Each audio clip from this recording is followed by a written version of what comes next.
Blessed are they who have kept the word with a generous heart and yield a harvest through perseverance. Blessed are they who hope in the Lord. Blessed Thursday, everyone. We praise and thank you, dear God, for the gift of today being Thursday in the second week of Lent.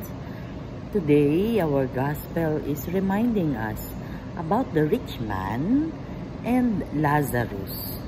Alam natin ang kwento tungkol dito na yung mayamang tao ay magandang buhay niya nung siya ay nabubuhay, pero si Lazarus mga mumo ng pagkain niya ang kinakain, siya ay talaga namang deprived.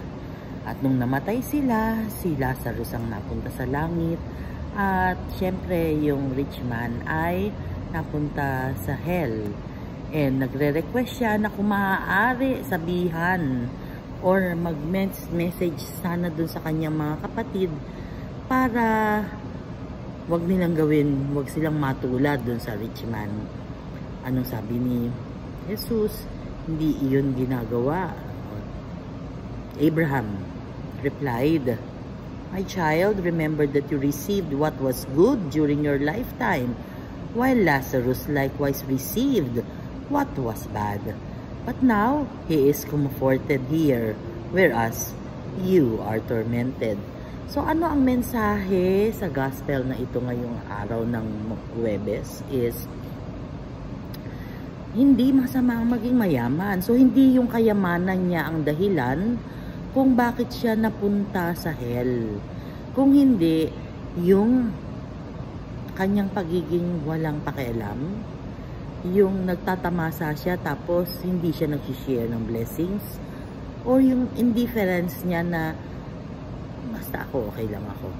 Yung kasi yun eh, ang panawagan sa atin is huwag tayong maging kampante na tayo lang. Lagi kong sinasabi ito na yung Diyos nagbibigay sa atin ng biyaya, ng comfort sa buhay. Mas madalas hindi para sa atin eh, kung hindi para i-share natin. Let us share our blessings. Matutuwa ka ba na ikaw lang ang nabubusog pagkatapos siya nakatingin sa'yo, tapos siya walang kinakain? Okay sana kung marami rin siyang kinakain tapos ayaw niya yung pagkain mo. Pero yung wala siyang kinakain tapos ikaw namumunini ka sa grabe. Ito isang bagay ito na paalala sa atin na we share our blessings. Katulad nga nitong Kwaresma na to, 'di ba? Fasting and almsgiving. Kaya ito ay talaga namang masidhi ang pagpapaalala sa atin na yung mga natitipid natin sa pagbili natin na supposedly 2 ulam at 1 kanin, pwede ng 1 ulam at kalahating kanin, yung matitipid natin do i-share natin sa iba. Anong sinasabi? Talagang we share our blessings and we help other people.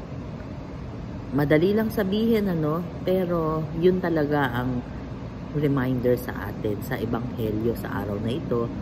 Sana tumimo sa mga puso natin na the blessings that we have are meant to share, because sharing is caring, and people who cares are loved by the Lord. Let us pray. Lord God, we are sorry for our sins. Our sins, either of commission or omission. We pray for healing of those who are sick, those who are requesting for prayers, and those who are praying with us right here, right now. Panginoon, be with us always and in all ways, and allow your presence in our lives to manifest. Dear God, we praise and thank you for your message in today's gospel.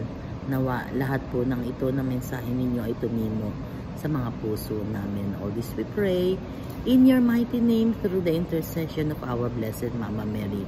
Panginoon, please be with us always and in all ways and allow your presence in our lives to manifest all this. We ask in your mighty name through the intercession of our Blessed Mama Mary. Amen. God bless.